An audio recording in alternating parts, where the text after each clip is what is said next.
What up, everyone? This is Mr. Lord, Dr. Professor, Dark Joker, here with another edition of Traditional Fans with Opinions, where I'll give my reviews for whoever I watched, read, or played today. And who are Traditional Fans with Opinions? That is myself, and that is you, the viewers. With all that being said, on with the reviews. Tougen Anki, episode 11.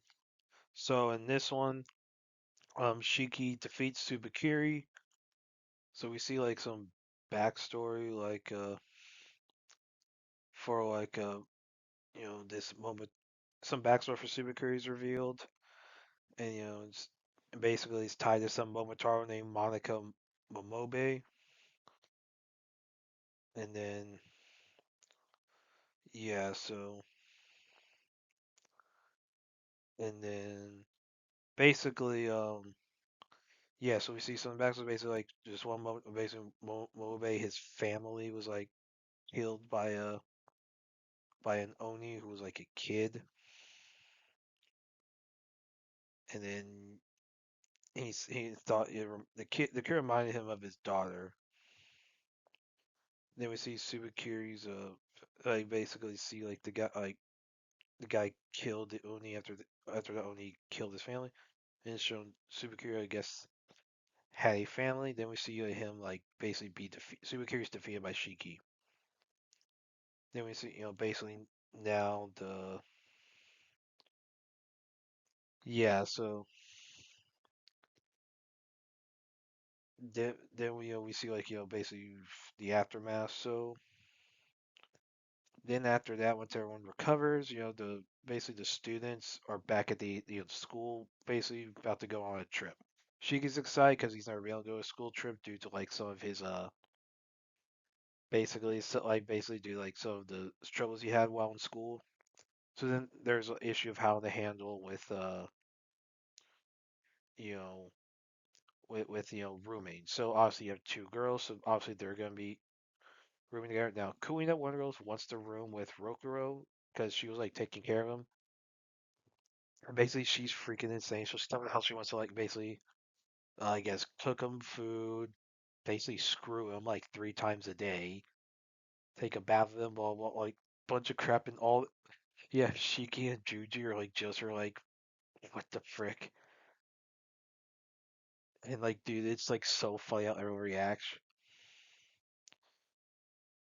It's like, holy frick! It's like there's like this whole funny scene just talking about who's gonna room. So basically they're trying to figure out who's because the odd man out's gonna room with the teacher, and no one wants to do that. So they're all kind of scared of the teacher. And then yeah, and then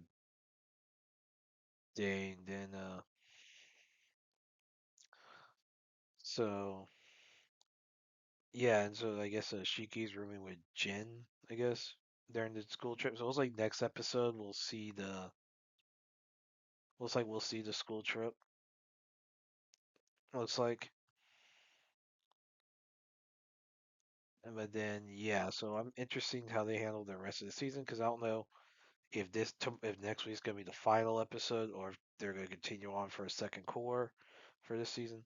I don't know. Honestly, I like this episode. I thought it was funny. Also, the way the battle ended was interesting. Interesting Subakiri's backstory. Then we have this freaking hilarious like scene about just talking about who's rooming with who. It's so funny. So yeah, I really like this episode. Looking forward to the next one. Kurumizawa's Folly, Chapter 3. So in this one, so the manga that Hada and Kurumizawa are, releasing, it's about to go into print. Basically like, basically it's about to start and do very, basically Bala, which is his name, it's expected to do very well. So Kojima goes to like Kurumizawa's house to like basically to visit, I guess, see what he's doing and bring him a gift. And I guess congratulations for all the work he's done, for all the chapters he's submitted. And when he gets there, he learns about and, and so Mitsuki, whoever who is Kurumizawa's friend, is sick, undergoing treatment. Basically, Kurumizawa can only write letters right now because like he's technically not family. So yeah, and then of course that, and then yeah, so then see Kurumizawa and Hada talking, and so how they handle some things. Then Kojima arrives and learns about the whole deal of Kurumizawa taking Hada's work as its own. Kojima's pissed about it, and then he's concerned about it making a scandal for the publisher, and then basically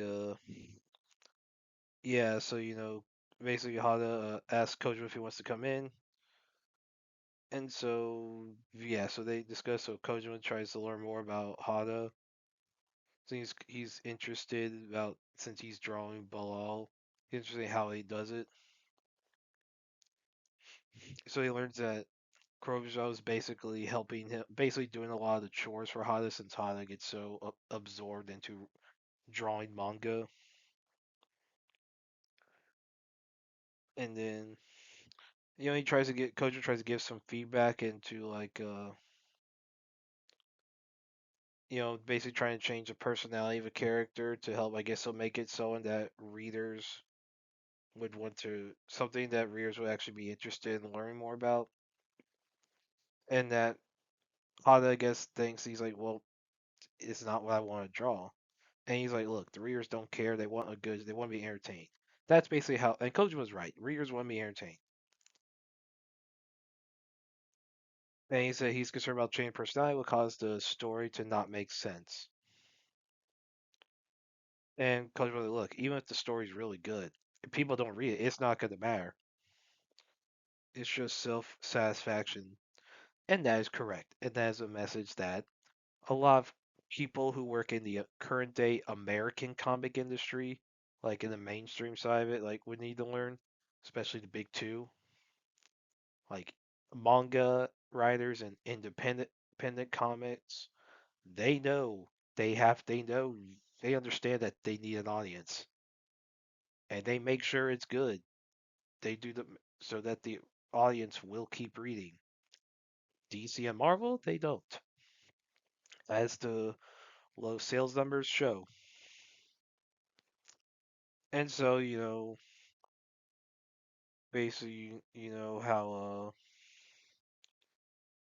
yeah. So then, like, basically, it's shown that Kojima and Khaled don't see eye to eye.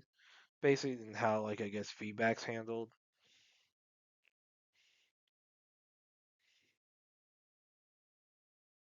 and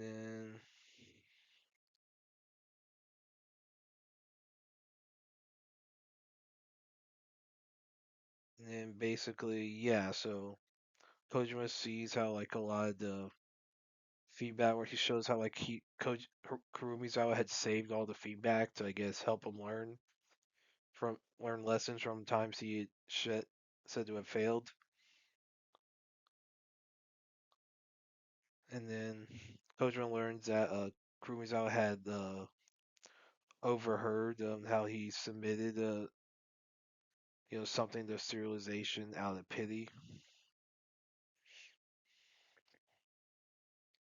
Then Hada asks like if there's any manga he could use as reference to see about any character to change that character. And it shows that and basically tells Kojima that Kurumizawa said that even though Kojima was harsh, he knows quality. And so and it's shown that Kurumizawa had been updating like a page of the using lithography press to change a page of the manga for Hada to like show that like it changes the pages that have that have Hada's name on it, so that Hada won't be aware of what's going on.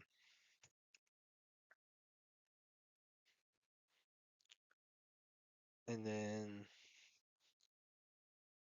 yeah, so and basically Hada thinks that the magazine comes out on Tuesdays, so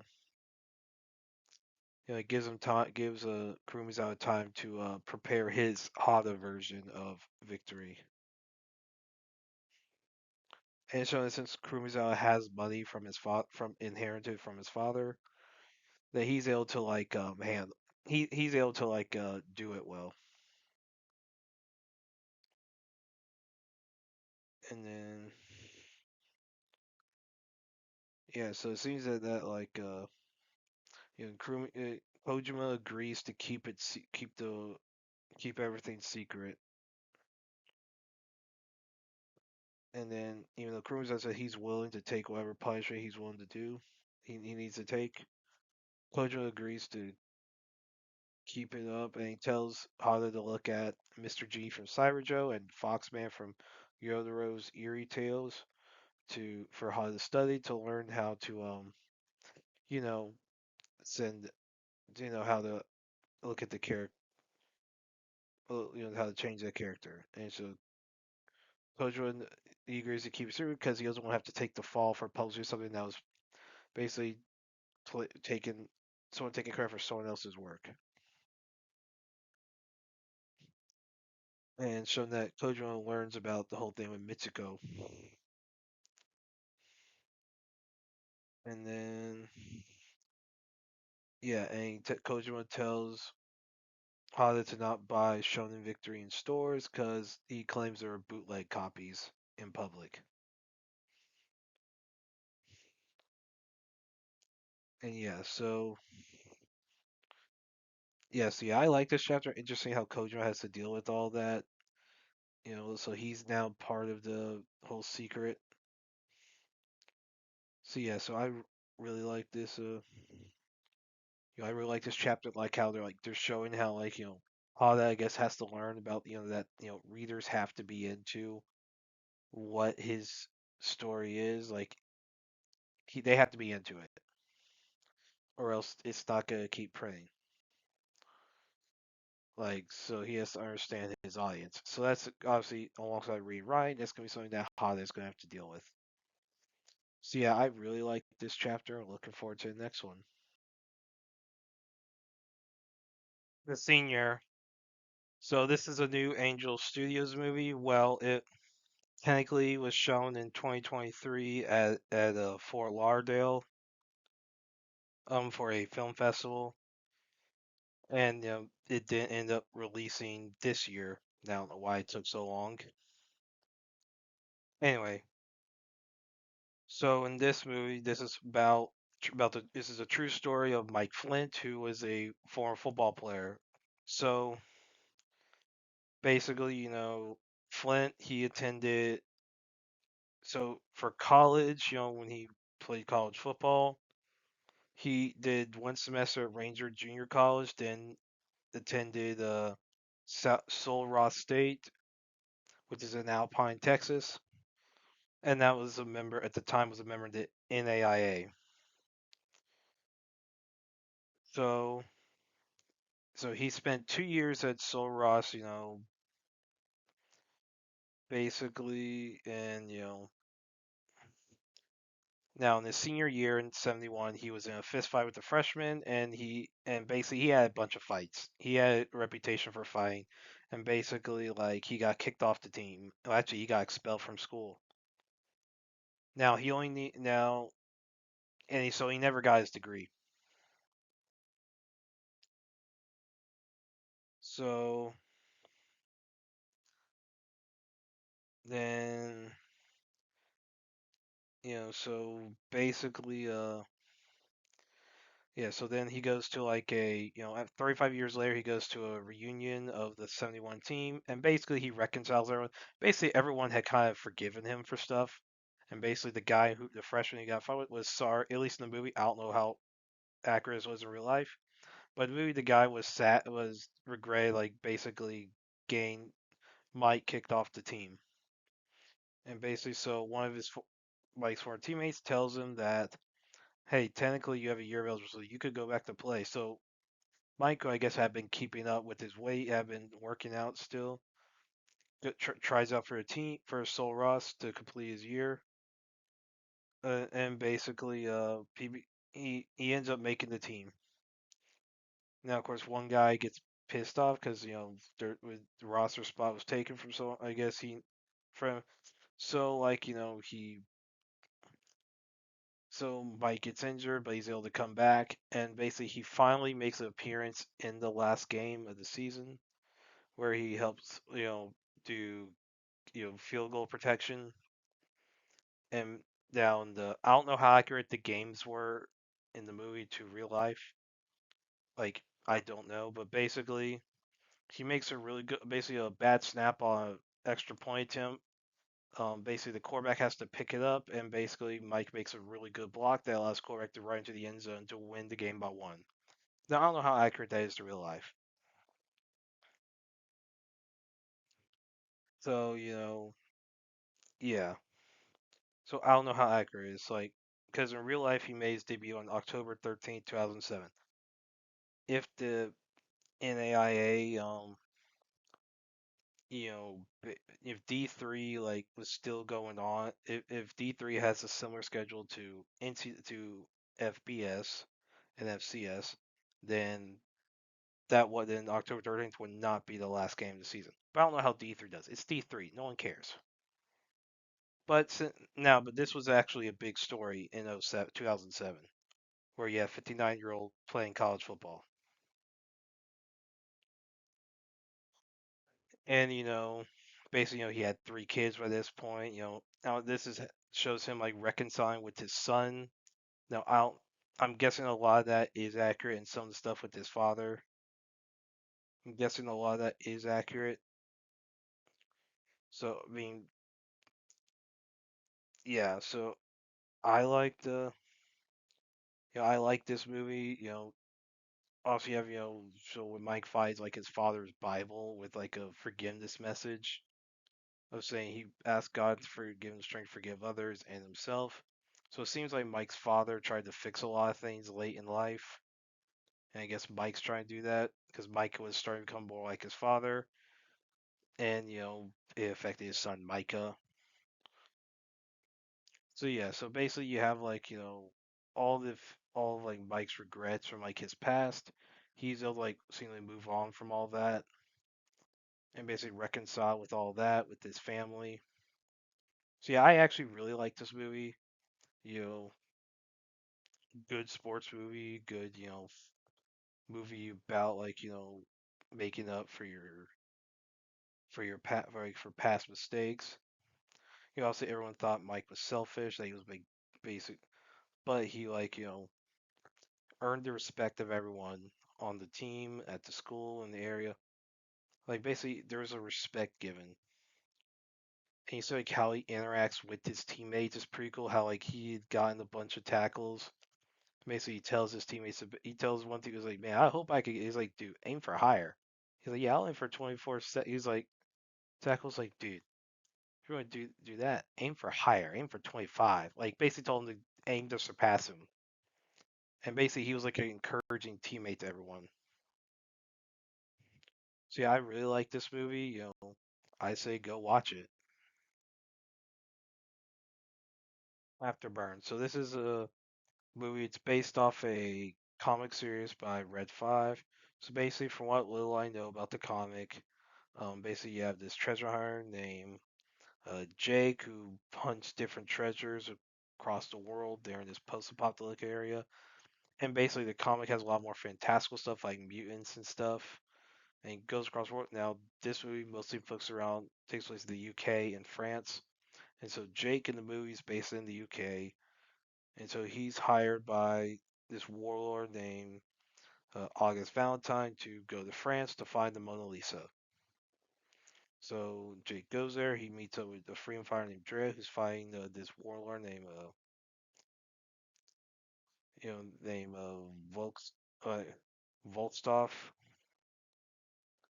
Yeah, like basically like, and so yeah, so they follow different clues and they find the vault. Now it's revealed that what Jake thought was mostly basically the Mona Lisa was painted onto an atomic bomb that the U.S. developed during World War II. Like the basically that they were if Soviet Union had decided to go beyond Manchuria. Basically, according to Drea, the U.S. was planning to use that bomb on Russia. Now there was, a third atomic bomb in real life that was potentially going to be used on Japan if they did not surrender after Nagasaki. So now in real history, it melted down, like the core or degrade or something. I don't know. Like the actual that bomb don't exist in real life.